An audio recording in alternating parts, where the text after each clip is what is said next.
Hello and welcome to Train Signal. You are watching Encryption Options. In our lesson on security administration, we touched on how important a role security plays in your responsibilities as a network administrator. But in truth, since many individual systems are hijacked and used to launch even bigger attacks, every user of every system now has that same responsibility. So it's upon us all to ensure that we are diligent about considering security in every aspect of computing. One of those aspects is remote communications. Just think of all the people who need to remotely connect to other systems. Besides network administrators, there are telecommuters or mobile workers who spend the majority of their time away from the office. And what about web developers who routinely need to log into client systems for updates? We could probably go on and on with examples, but the point is that in all of these scenarios, if you need to remotely connect to your Linux system, you should do so using the most secure means, and today, that is the Secure Shell, or SSH. So in this lesson, we'll start off with an overview of the Secure Shell, then move into how to configure both the daemon and client. Next, we'll talk about SSH access controls and logins that dictate who can log into the system. In addition to remote sessions, you may also want to enable the ability for your users to encrypt their email. So we'll turn the discussion to GNU Privacy Guard. This is the tool designed to encrypt your email. And finally, we'll talk about the process of encrypting and decrypting data. Let's begin our lesson with an overview of SSH on the next slide. With larger networks, chances are you won't always be able to walk right over to a server console and log into a system. So we needed a mechanism that would allow for remote access into our servers. Now back in the old days, that tool was Telnet. But there was just one problem. It was totally lacking in security. Anything you typed in, from passwords to commands, was clearly visible. And again, earlier on this wasn't such a problem, but navigating today's virtual minefield of security threats, Telnet is virtually unused and unseen in real production environments. That's because we now have SSH. This secure shell is an end-to-end remote login tool. Now this is a client-server system where you run the SSHD daemon on the Linux server you want to connect to, and you run the client on the remote client system. So in other words, as an admin, if you'd like to be able to connect to a server from home, you'd install the SSHD daemon on the server and install the client on your home computer. The main advantage that SSH has over Telnet is encryption. Everything from your password to all the data you transmit over the connection is encrypted using encryption keys. And SSH also incorporates FTP's file transfer capabilities. And for the times when you need to use other protocols, particularly those that aren't encrypted, SSH has tunneling capabilities. Does all this mean that someone still couldn't eavesdrop on your remote communications? Not at all, but it does ensure that if they do, the gibberish they receive will be useless. Of course, every tool has its downside, and for SSH, the problem is slower connections and a modest performance degradation, particularly if you're using a graphical application like X or an X application. You launch the program via two methods, and you should be pretty familiar with them. The first is the sysv startup script, and then the other option is the super server that we just discussed in our security administration lesson. It might be best to use the startup script to negate performance issues with launching from the super server. Now, as you might have guessed, there are several SSH servers, but OpenSSH is the most commonly used. And like other programs, if you need to make changes to the configuration, you'll need to restart the daemon with etc inet.d sshd space reload. We're going to use both our Ubuntu and Fedora test systems for demonstration purposes, so let's go over to the terminal and see if we have SSH installed by default. If not, we'll go ahead and install it. Let's go ahead and launch a terminal window with Applications, System Tools, and Terminal. Now from the command line, to check and see if we have SSH installed, type in sbin service space SSHD status. and hit enter. Now this tells us that the daemon is indeed running and has a process ID of 2241. Now if the program wasn't installed, we'd install it either using the GUI package manager or via the command line with yum install OpenSSH-server. And also, if we did find that OpenSSH was installed, but that the daemon hadn't been started, we could launch it with sbin service sshd space start. Now let's type in ifconfig space eth1. And eth1 you can substitute with your own Ethernet card, which might be 0, 1, 2, etc. And hit enter. And from here, let's make note of the IP address. So if you make note of that, this is something that we're going to use in just a moment. Now let's go over to our Ubuntu test system, which will act as our client, and make sure that the client software is installed there. Let's launch a terminal window with Applications, Accessories, and Terminal. And at the command type, let's type in which, W-H-I-C-H, space SSH. Now if you recall from our Managing User Resources lesson, which is the weakest of the search tools, but what it will do for us is to search our current path for the first occurrence of the command that we typed in, or SSH. So go ahead and hit enter. And in this case, it tells us that SSH is installed and located in user bin SSH. Now let's say we wanted to connect to our Fedora server system. For that, we use the SSH command, and we would type in SSH space, and here we'd have to enter the name of the user, and if you recall, we created a test user named Nancy in one of our previous lessons.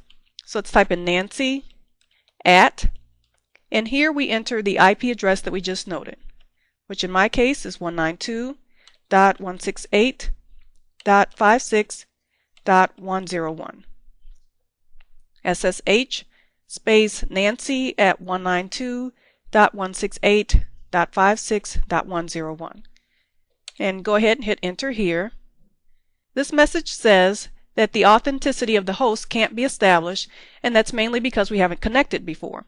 It asks if we're sure we want to continue, and let's type in yes and hit enter. This next statement tells us that it's adding this host to our list of known hosts so that we won't get this warning message again next time that we try to connect. And now it's going to ask us for our user's password. You go ahead and enter your user password and hit enter. And the prompt tells you that you're now logged into your remote system. Let's type in the ls command.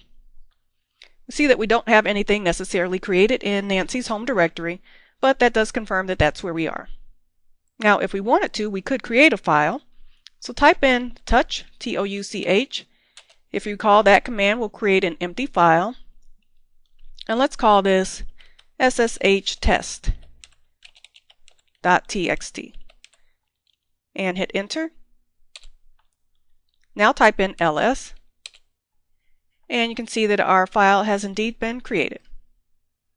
Now let's head back over to Fedora really quickly just to verify. Let's go ahead here and log in as root with su.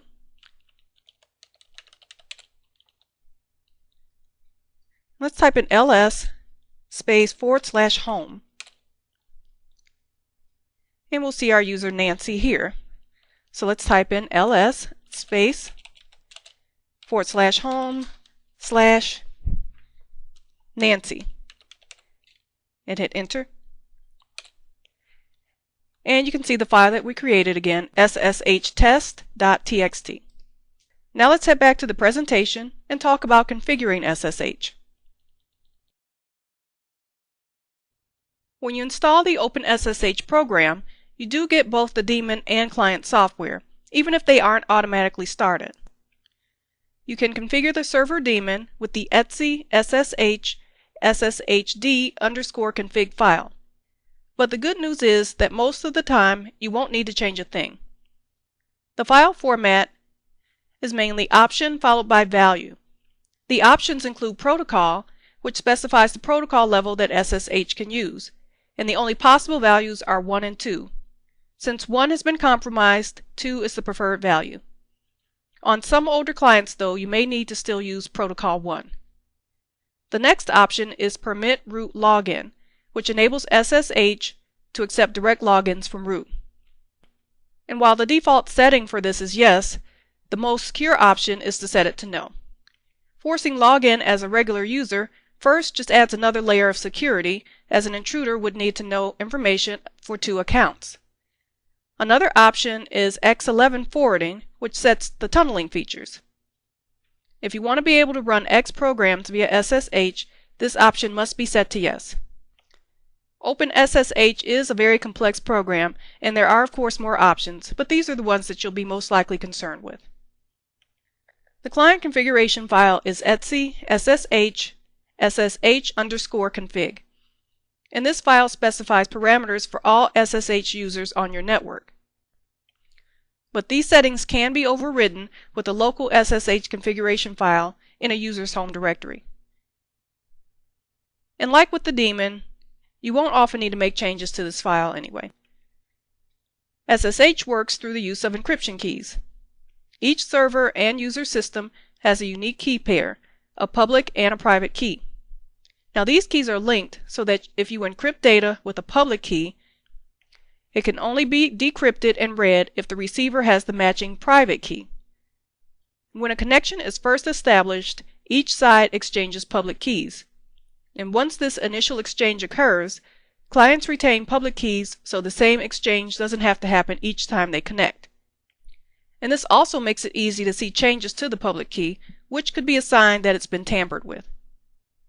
Since OpenSSH server startup scripts look for stored public and private keys, if it doesn't find them, it goes ahead and generates them. 4 to 6 keys are stored in etc SSH, and they're named SSH_host_RSA_key and SSH_host_DSA_key. Both of these are the private keys, and you'll also have the same file names with the -pub extension, which represents the public keys. Now some systems may also include SSH_host_RSA1_key and its associated public key with the same file name. Now if these files don't exist and you can't start the SSH server, you can generate the keys yourself using the ssh-keygen command. And there are 3 commands that you need to execute. The first is ssh-keygen --q --t --rsa1 --f etc ssh --host_key --C, and then you have a -N enclosed in 2 single quotes. You'd also have to enter the same command for the RSA and DSA keys. Now I do have to caution you not to run these commands if the files already exist on your system.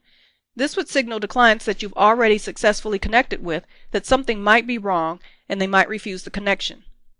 Additionally, private keys should be treated with care. The whole system that SSH has created can be compromised if your private key falls into the wrong hands. Let's go back to the terminal and see if these files exist on our test system. Let's go ahead and clear the screen, and let's type in ls to list the contents of etc ssh, since that's where the files would be stored. And as you see, we have the host DSA key, the private key, as well as the public, and we've got the host RSA key, private and public pair as well. Now, if these files didn't exist, let's just take a quick look at the command that we would type to generate. We'll start off with the first one. It would be ssh-keygen --q --t --rsa -f etc ssh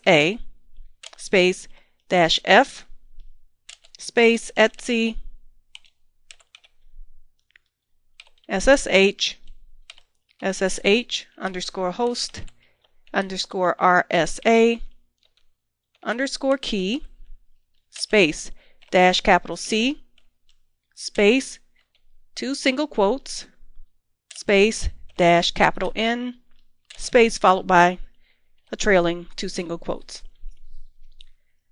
Now again, this is the command that you would type, and you see that we have RSA here. You would do the same command for DSA. But again, since we already have the files, we're not going to execute this command because that would overwrite what we already have set. When configuring a client, another good idea is to create a global cache of host keys, also known as the known host file. And again, you can have a global file and you can also have an individual user file. The global file, which is ssh_known_hosts, is stored in either etc or etc/ssh. Your public key list is built from the sources you use to populate the global file. And as a side bonus, when your users connect to hosts whose keys you've included in the file, they won't get that confirmation message. You can create the file by picking an account that is already connected to all of the hosts you'd like to include in your global file. Then you can simply use the copy command to copy the file from the user's home directory to etc/ssh or etc. So for instance, if we use Nancy as an example, we could copy a file from Nancy's home directory to etc/ssh. The command would read cp space home nancy.ssh known_host space etc/ssh ssh_known_host. The file should include fields for host name, IP, or both, and then you also have the key type and the actual key. You add entries to this file not by modifying it directly, but by using the user's account to connect to the systems that you want to add and then reloading the file. Let's talk about SSH access control on the next slide. You'll likely want to limit who has access to your server via SSH, and there are many options to accomplish this. The first and easiest is through the use of usernames and passwords. From the demonstration that we did earlier, we know that the username is sent automatically as part of the command, and then the user is prompted for their password. In addition to passwords, you can also use TCP wrappers. Now remember that TCP wrapper functionality is included with super servers, inetd and xinetd. So if you use this method to launch OpenSSH, or if your server was compiled with support, you can use the etc hosts.allow and host.deny files to limit access using IP addresses. You can also use a firewall rule to restrict access to port 22, which, if you recall from our network configuration and troubleshooting lesson, is the port number assigned to SSH. And another option, if you recall, is the etc no login file, which can be used to restrict login access only to root. Though this isn't a configuration I recommend, there is a way to configure SSH not to require passwords. You can set up the SSH client with keys and give the public key to the server. The SSH client can identify itself, removing the need for you to enter a password. To set things up, you'd follow these steps. First, you'd log in to the client as the user who will be performing the remote access. Then you enter the command ssh-keygen-q-t space rsa space -f space tilde /.ssh/id_rsa space -C, and then in double single quotation marks -N. Then you copy the ID_RSA file to the server using another name. Then you log into the SSH server and type your password. Next, you add the contents of the file that you just transferred to the end of the authorized_keys file. You can do this with the cat command and the redirector by typing in cat space tilde temp.rsa, the double greater than sign redirector, then the target is tilde.ssh authorized_keys. Then if you log out and log in again, you shouldn't be asked for a password. If requiring a password every time you use SSH is too much, and configuring a no password login is far too scary, There is a middle ground. The SSH agent program requires a password to initiate the connection, but once this happens, it remembers the password so that you only have to type it in once per session. SSH agent might be enabled on your system, but if it isn't, to enable it, you just log into the client as a user who's going to be performing the remote access.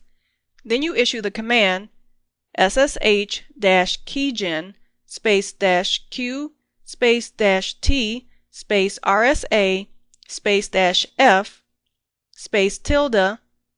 -tilde.ssh id _rsa -c.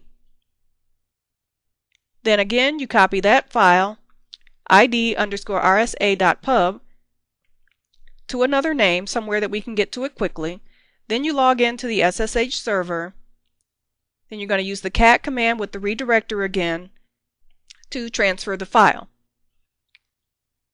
And once you log out and log back in, on the client you type in ssh-agent bin bash and then ssh-add followed by tilde.ssh id _rsa.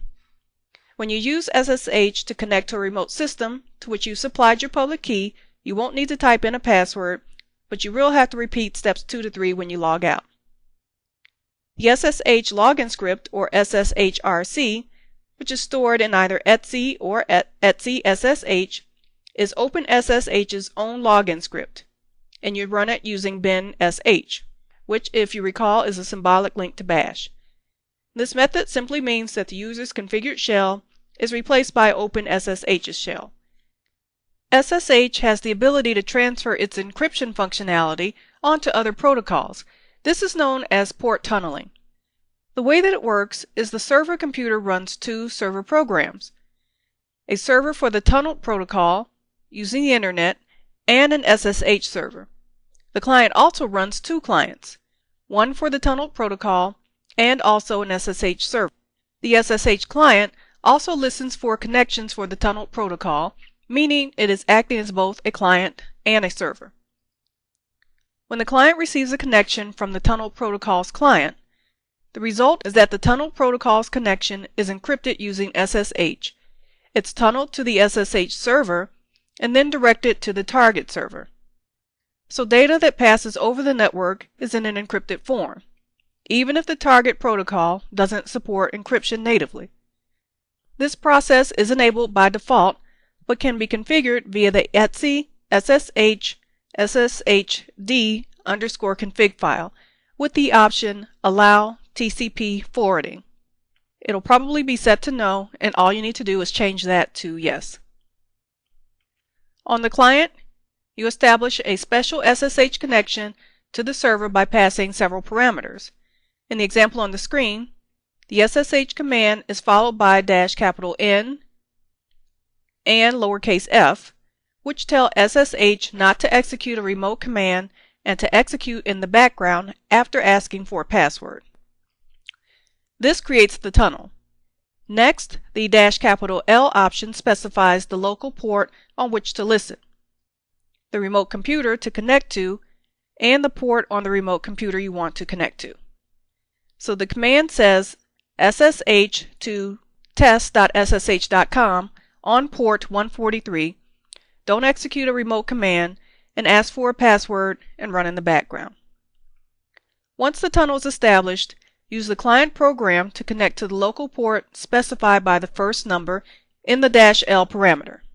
Now that we know how to make a connection, what if we wanted to copy over some files? You use the command scp followed by the name of the file and the target system with an optional username in front. You end the command with a colon. So a typical command might read scp space test file space user@user.com followed by colon. Let's go back to our Ubuntu system and try copying a file. Okay, if you haven't already logged out from our previous command, go ahead and do so. And we'll see the connection is closed. Now let's see what files we have on the system. Let's create a file called scptest.txt. And again, we do that with the touch command. touch scp test.txt. And we can see our new file here. Now, using the scp command, let's type in scp space scp test.txt space Nancy, because we're going to copy it to Nancy's directory, Nancy at 192.168.56.101. And this is the same IP that we used earlier, as you can see. So we've got scp, that's the copy command. Then we've got the name of the file, scp-test.txt. Then we have the optional username at the IP address or host name. So let's hit enter. And it looks like nothing happened. Type in ls. And as you can see, we have a file that's called Nancy at 192.168.56.101. Can you guess what went wrong? If you guessed that we forgot to include the trailing colon, you're right. So let's use the up arrow key to bring our command back up and add in the colon. So our command reads scp scp-test.txt space Nancy, the name of the user, at the IP address followed by the colon. And hit enter. And in just a moment we should be prompted for our password. And we type in the user's password and hit enter. And we can see that the test copy has completed. If we now go over to Fedora, we can verify that the file was indeed copied. On our Fedora system, let's type in ls space /home Nancy. And we can see our new file, scp-test.txt. Though SSH is a program intended to enhance secure communications, there are things that you can do to configure it to be its most secure. First, you should set it to accept only Level 2 protocol connections and also refuse direct root logins. Again, Level 1 has been compromised, and forcing 2 logins adds an extra layer of security. So requiring a regular user login and then root login just requires an intruder to have an additional piece of information. The next thing that you should do is disable X forwarding if you don't need it. You can also use TCP wrappers or firewall rules to limit access from remote clients. After all, there's really no need to open things up to the entire world, is there? Next, be sure to update software when updates are available. Bug fixes address many security issues. And finally, be sure to protect your private keys. Set permissions on the keys appropriately and make sure that they aren't left lying around or in removable media. So we've secured our remote communications and even securely copied files. But what about our email? Many organizations not only encourage, but some even require email encryption. As sensitive customer information or other company data is commonly exchanged via email, this certainly makes sense. GNU Privacy Guard, or GPG, is an email encryption tool that also allows for digital signatures that can be used to verify your identity. This tool is a spin-off of Pretty Good Privacy. GPG should be included with your distribution, so all you need to do is to generate the public and private key pair. You sign messages with your private key, and recipients verify it with your public key. To generate your keys, you use the command gpg space ~gen-key. Then you'll have to answer some questions. The keys are stored in home under the .gnupg directory. Once created, you export your public key with gpg space ~export space email address space > space gpg.pub. This saves the public key associated with the name or email address that's in the gpg.pub file. Then all you need to do is make your key available to others so that they can encrypt messages that they send to you or use it to verify messages that you send out to them. You can add the double dash armor option to produce ASCII output, which may be good if you plan to email your public key. In turn, to encrypt email that you send to somebody else, you need their public key. You have to then add it to your key ring with the command gpg space double dash import space file name. Now, of course, it is possible for someone to try to impersonate you with a fake public key, so be sure to use a secure method when you send it out.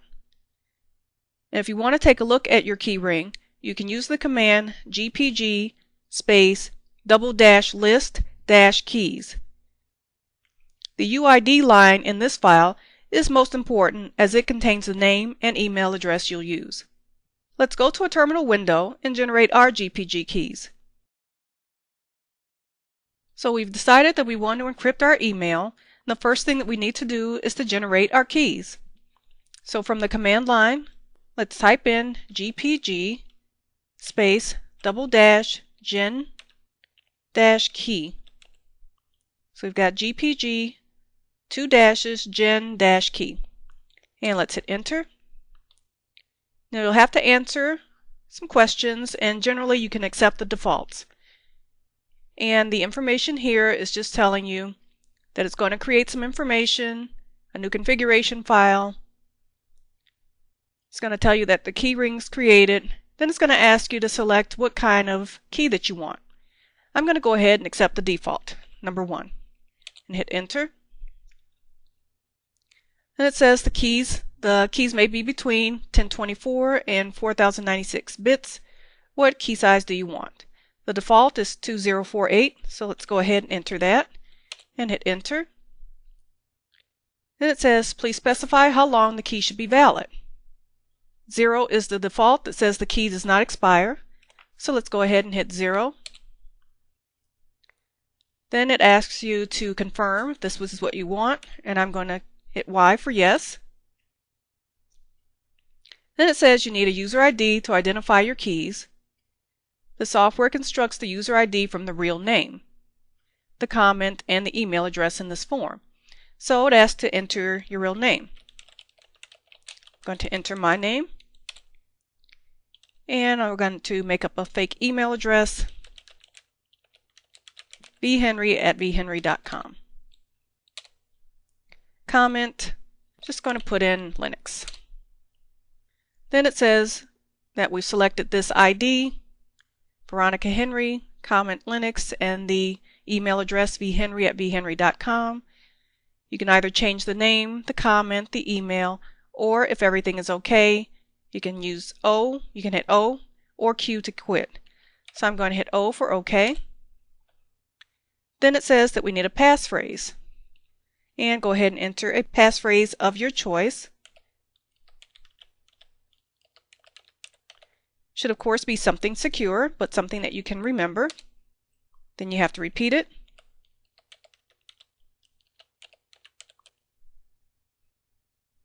Then it says we need to generate some random bytes. It's a good idea to perform some other action, type on the keyboard or move the mouse. During the prime generation, this gives the random number generator a better chance to gain enough entropy. Now it's telling me that not enough random bytes are available. Do some other work to give the OS a chance to collect more entropy. So let's go ahead and maybe launch a browser.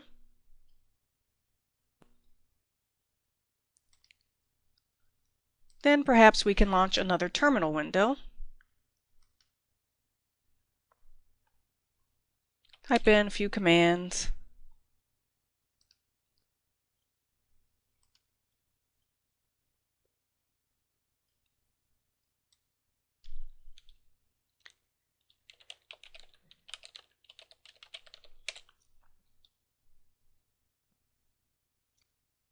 Then if you check back, it'll give you an update as to how much more it needs.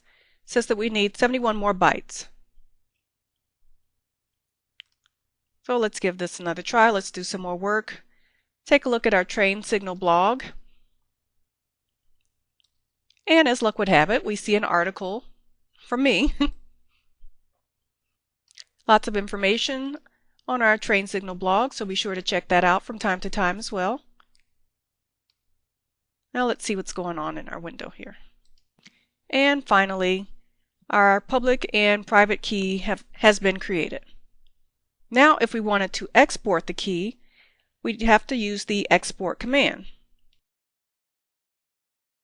Now let's type in GPG space -- space vhenry at vhenry.com space > gpg.pub.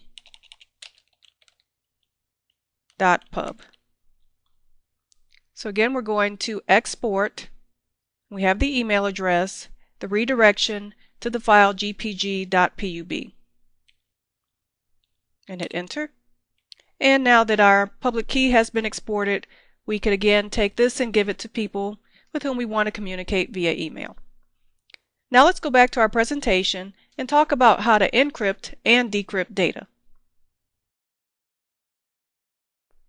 In addition to secure email, you can use GPG to encrypt and decrypt data.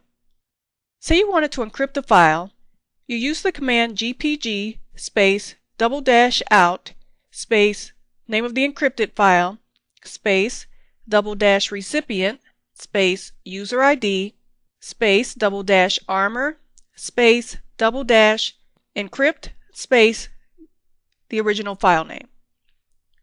Armor and recipient are optional, and you can get the UID from the GPG space -- list / keys command. Or you could also use the email address instead. If you haven't signed the recipient's key, you'll need to verify you want to use that key. The result is a newly created file as indicated by the name that you include for encrypted file.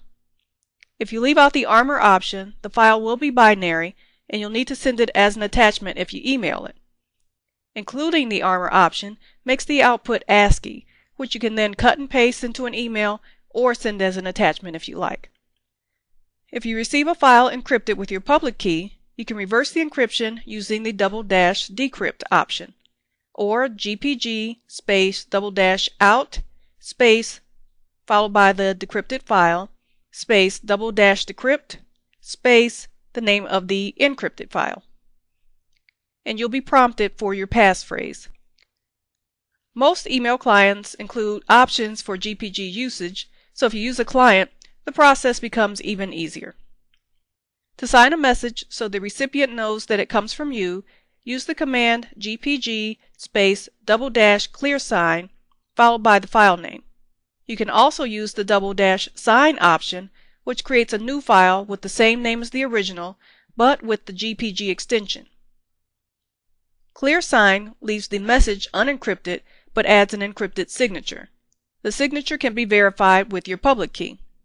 And the clear sign option creates a file with the .asc extension. When you receive a signed message, you verify the signature with GPG space -- verify space file name. GPG will display a good signature message. And to read the encrypted message, you use the decrypt option that we just discussed. And that concludes our lesson on encryption options. Let's review what we've learned on the next slide. We covered quite a bit of ground in this lesson. As remote connections have become a standard requirement for admins and your users alike, it's important that we don't overlook the security implications of not ensuring the data sent over these connections is encrypted. It's time to let go of unsecured protocols and embrace the protection offered by a new tool. So in this lesson, we started with an overview of SSH that talked about its origins and how it improves upon Telnet with its built-in encryption. Then we talked about SSH configuration, including file locations and the associated options. Next, we reviewed SSH access control and logins, and how firewalls, TCP wrappers, and the no login file can be used to restrict server access, and also, besides username and passwords, how to use the no password and SSH login options.